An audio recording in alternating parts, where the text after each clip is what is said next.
जहां जिला अस्पताल में एक बार फिर हंगामा देखने को मिला है।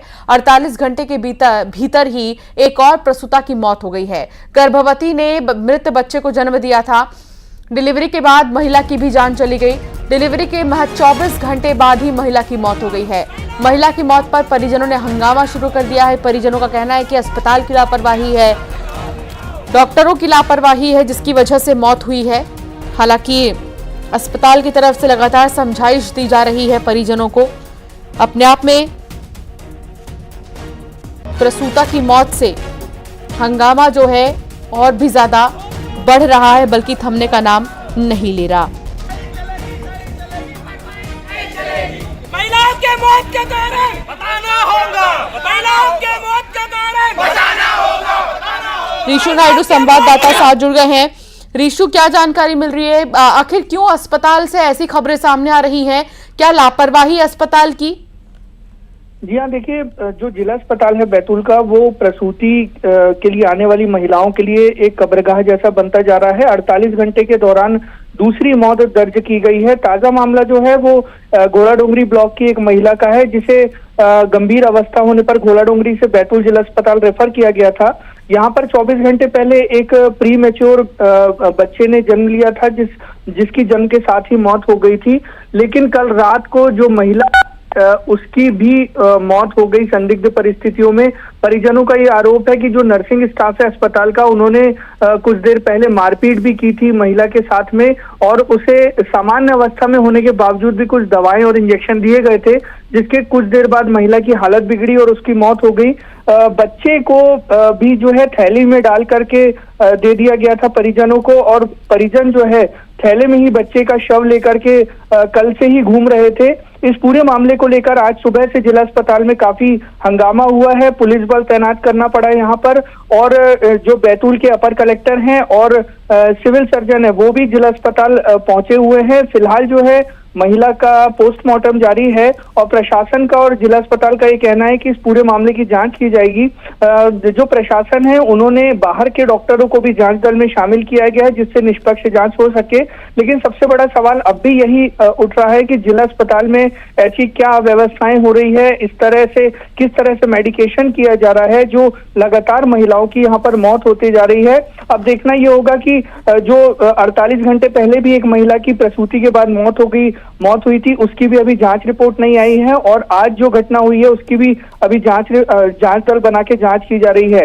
इनकी रिपोर्ट्स आने के बाद ही पता चलेगा कि आखिर कहां पर लापरवाही हुई, क्या किसी व्यक्ति से लापरवाही हुई है जिला अस्पताल में, या मेडिकेशन में किसी तरह की लापरवाही की गई है। बहुत शुक्रिया जानकारी साझा करने के लिए ऋषु। और अब खबर इंदौर से है, जहां नगर निगम के बजट सत्र में हंगामा देखने को मिला है। अंदर जाने के लिए कांग्रेस पार्षदों ने बवाल काट दिया है। कांग्रेस पार्षदों और बाउंसरों के बीच बहसबाजी देखने को मिली है। काले कपड़े पहनकर कांग्रेसी पार्षद पहुंचे हैं और विरोध की तख्ती लेकर बाउंसर जाने से रोक रहे थे। बाउंसरों से नेता प्रतिपक्ष चिंटू चौक से भिड़ते नजर आए। ये वीडियो देखिए।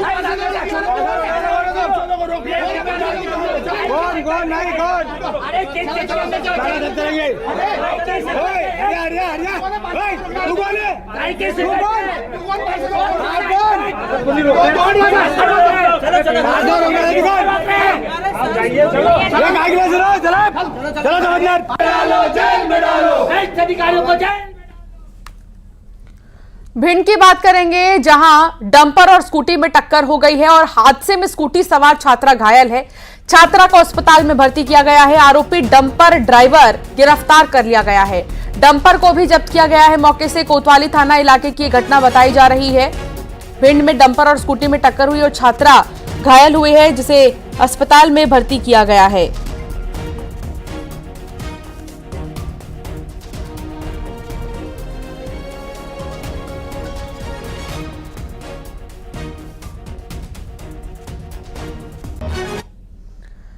दतिया की भी बात करेंगे, जहां रिटायर्ड एक्साइज अधिकारी को धमकाने का वीडियो वायरल हो रहा है। जमीन बेचने के लिए धमकी देते दिखा बदमाश बल्ली कमरिया।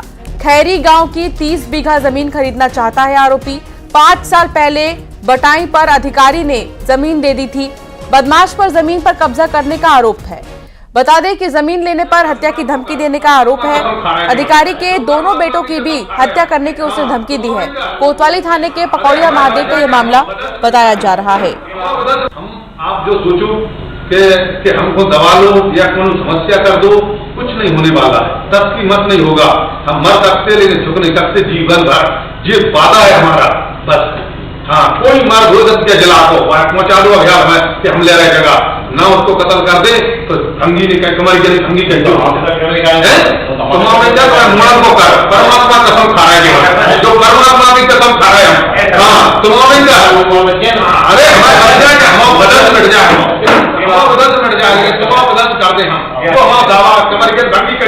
अशोक संवाददाता साथ जुड़ गए हैं। अशोक, क्या है ये पूरा मामला और काफी तेजी से वीडियो भी वायरल हो रहा है, आगे किस तरह से कार्रवाई की बात आ रही है? देखिए, ये दतिया के पूर्व सहायक जिला आबकारी अधिकारी हैं। इनकी दतिया से लगा हुआ गांव है, करीब 5 किलोमीटर दूर होगा, हेरी गांव है। उसमें इनकी करीब 30 बीघा जमीन है। वो करोड़ों की जमीन बताई जा रही है और उस पे इन्होंने एक जो बदमाश है जो कई हत्या और हत्या के प्रयास जैसे मामलों उसके ऊपर दर्ज हैं, उसको इन्होंने 1 साल के लिए बटाई पर दी थी। उसके बाद उसकी नीयत खराब हो गई तो उसने जमीन पर कब्जा किए रहा और इनसे बार बार पहले कहता रहा कि आप हमें ये जमीन बेच दीजिए। जब इन्होंने कहा भी हमें जमीन नहीं बेचना है तो फिर उसके बाद की फिर उतर आया। तो इसके पहले भी उन्होंने कलेक्टर और एसपी को इसकी शिकायतें की थी। जब कुछ असर नहीं हुआ तो वो बदमाश आया और इनके घर पर 28 तारीख को धमकी दी, क्योंकि उनके घर पर सीसीटीवी लगा हुआ था। तो ये सब धमकी उसकी उसमें कैद हो गई। इसके बाद अब ये वीडियो वायरल हुआ है। अब देखना यह है कि पुलिस इसमें क्या कार्रवाई करती है। जी हाँ, बहुत शुक्रिया जानकारी साझा करने के लिए अशोक। भोपाल से खबर, जहां संगठन को मजबूत करने में जुटी कांग्रेस लगभग 2 लाख से भी ज्यादा नए कार्यकर्ताओं को जोड़ने का लक्ष्य रखा है। प्रदेश कांग्रेस जो है पंचायत कांग्रेस का गठन करेगी और हर ग्राम पंचायत में 11 सदस्यों की कमेटी बनेगी। ग्राम पंचायत स्तर पर पार्टी के विस्तार की तैयारी है। करीब 23,000 पंचायत तक पहुंचने की कोशिश जो है वो की जाएगी। तो नए कार्यकर्ताओं को शामिल किया जाएगा पार्टी में, उन्हें जगह दी जाएगी। इसके साथ ही पंचायत स्तर पर इसकी शुरुआत की जा रही है।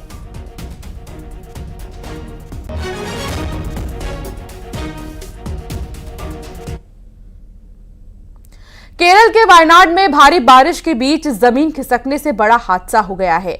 यह हादसा वायनाड के मेप्पाडी में हुआ, जिसमें कि 24 लोगों की मौत हो गई है। वायनाड से जमीन खिसकने का जो वीडियो सामने आया है वो बहुत डरावना है। इस हादसे के बाद वायुसेना और थल सेना दोनों रेस्क्यू ऑपरेशन में जुट चुकी है। अचानक आया पानी लोगों के घरों और दुकानों में भी घुस गया। उधर वायनाड हादसे पर प्रधानमंत्री लगातार नजर बनाए हुए हैं।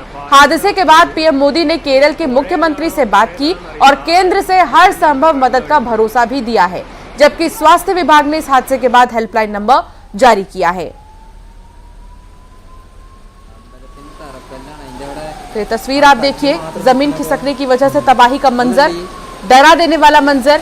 11 लोगों की मौत अब तक हुई है, लेकिन आंकड़े बढ़ भी सकते हैं। सैलाब में गाड़ियां बह गई हैं, मकान उजड़ गए हैं और ये हाल आप केरला का देख रहे हैं, वायनाड का देख रहे हैं, जहां पर बर्बादी का मंजर देखा जा सकता है। हालांकि प्रधानमंत्री नरेंद्र मोदी की तरफ से नजर लगातार बनी हुई है और साथ ही बातचीत का सिलसिला भी चल रहा है। हाई लेवल पर निगरानी बनी हुई है। स्वास्थ्य मंत्री की तरफ से भी हेल्पलाइन नंबर जारी किया गया है। आज के दिन की अगर बात की जाए तो हादसों से शुरू हुई। एक तरफ जहां रेल हादसा झारखंड के जमशेदपुर में देखने को मिला, तो दूसरी तरफ आप देखिए बर्बादी का मंजर बरसात के मौसम में केरल में जमीन के खिसकने की वजह से कितना डरावना नजारा यहां पर देखने को मिला। All hospitals are set and we have received some 24 bodies in different hospitals and many are injured, so they are also every possible way to rescue our people and to give proper treatment is also, we have ensured that. Maharashtra के नवी मुंबई के उरण में 22 साल की लड़की की हत्या के मामले में दिन ब दिन नई कहानी सामने आ रही है। इस मामले में पुलिस को लड़की के प्रेमी आरोपी दाऊद शेख की तलाश है। पुलिस को शक है कि यशश्री शिंदे की हत्या उसके प्रेमी ने ही की है। पुलिस का दावा है कि आरोपी दाऊद शेख के खिलाफ उसके पास पुख्ता सबूत भी हैं।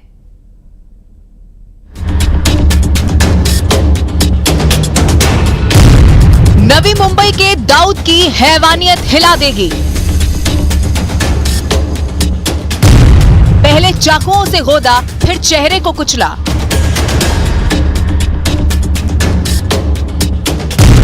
नवी मुंबई में 22 साल की लड़की की निर्मम हत्या।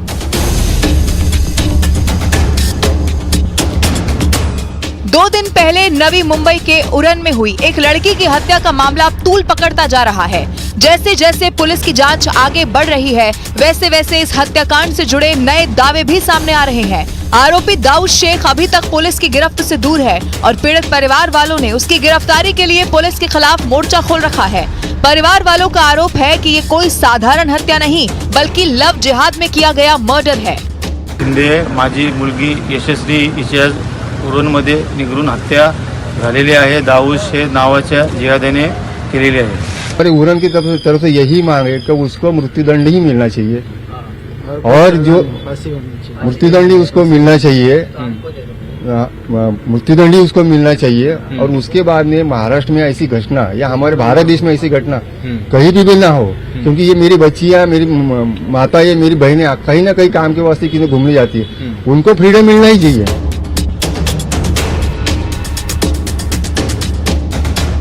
लड़की के परिवार वालों का दावा है कि वो 25 जुलाई को सुबह 11 बजे अपने एक दोस्त से मिलने के लिए घर से निकली थी, लेकिन कुछ घंटे के बाद उसके एक दोस्त से परिवार वालों को फोन कर बताया कि यशश्री संकट में है, जिसके बाद परिवार वालों ने उसकी तलाश शुरू कर दी, लेकिन वो मिली नहीं और उरण पुलिस थाने में उसकी मिसिंग रिपोर्ट दर्ज करवाई गई।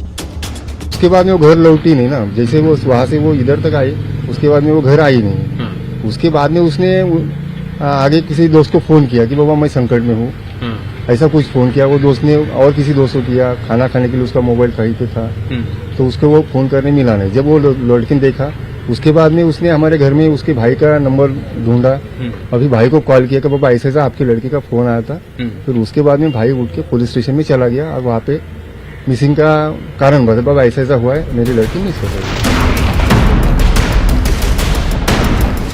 इसके बाद पुलिस ने अपनी जांच शुरू की, लेकिन यशश्री शिंदे का कुछ पता नहीं चला और 2 दिन के बाद रेलवे स्टेशन के पास झाड़ियों में उसका शव मिला। उसकी बड़ी बेरहमी से हत्या कर दी गई थी। उसके चेहरे को कुचला गया था। शरीर के कुछ हिस्से और प्राइवेट पार्ट पर चोट के निशान थे। घर वालों ने शव की पहचान कपड़े और टैटू से की और पुलिस का दावा है कि लड़की की मिसिंग रिपोर्ट दर्ज होने से 4 घंटे पहले ही यशश्री शिंदे की हत्या हो चुकी थी। मिसिंग जिस दिन आई, वो मिसिंग आने के पहले 4 घंटे, मिसिंग 8:30 बजे हमारे पास रजिस्टर हुई थी और उसके पहले 4 घंटे ही ये मर्डर हुआ था। 4 घंटे पहले हुआ? हाँ।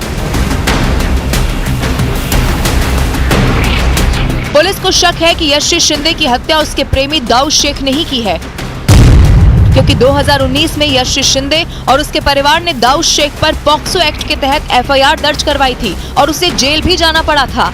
पुलिस सूत्रों के मुताबिक 24 जुलाई को आरोपी दाऊद ने यशश्री को कॉल करके मिलने के लिए बुलाया था। पुलिस जांच में यशश्री की कॉल रिकॉर्ड में इसके सबूत भी मिले हैं। जिस नंबर से यशश्री की घंटों बातचीत होती थी, वो नंबर दाऊद शेख नाम के व्यक्ति का है, जो वारदात के बाद से ही फरार है।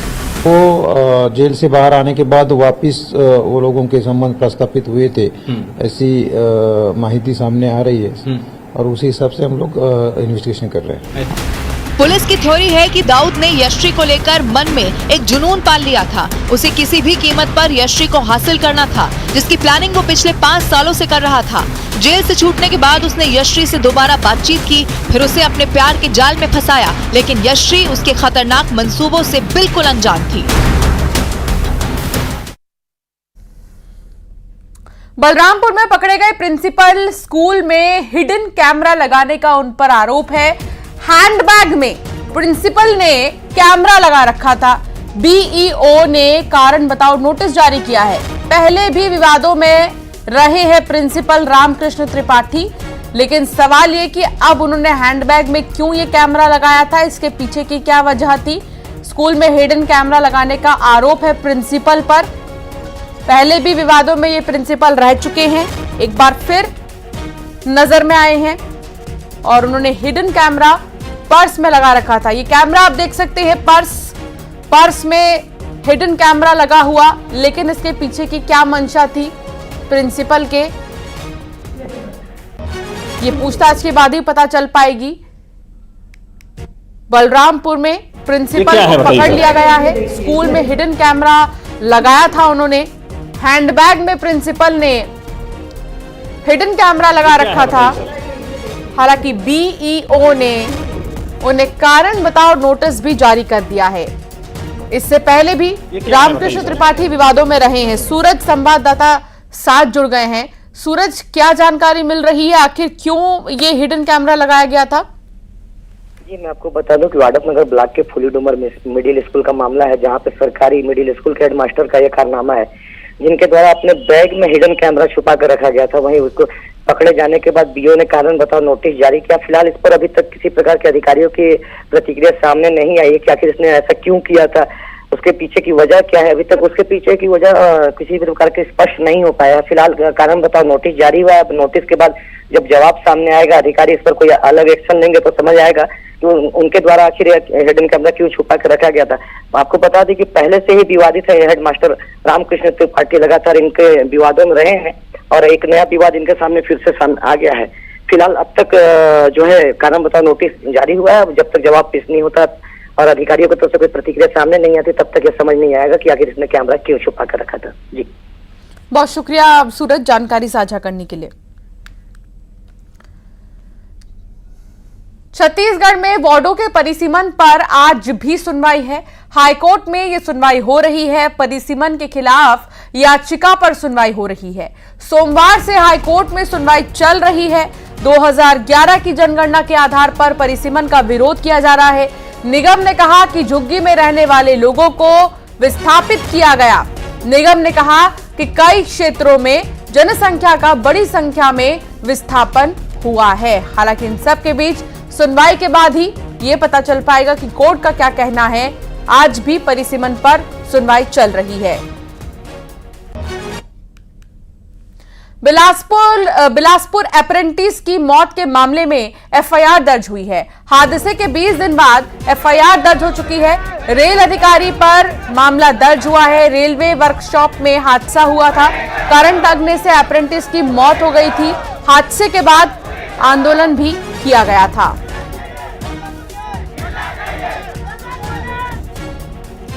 सूरजपुर में नाबालिग स्कूली छात्रों से खेती का काम करवाने का मामला सामने आया। दरअसल राजस्व, महिला और बाल विकास विभाग और पुलिस की संयुक्त टीम ने विशेष अभियान चलाया। अभियान के तहत पुलिस ने 2 पिकअप समेत 6 गाड़ियों को पकड़ा है। इनमें नाबालिग स्कूली छात्रों को कृषि कार्य में मजदूरी कराने के लिए ले जाया जा रहा था। इन बच्चों को बाल कल्याण समिति भेज दिया गया है और बच्चों के अभिभावकों को समझाया गया है।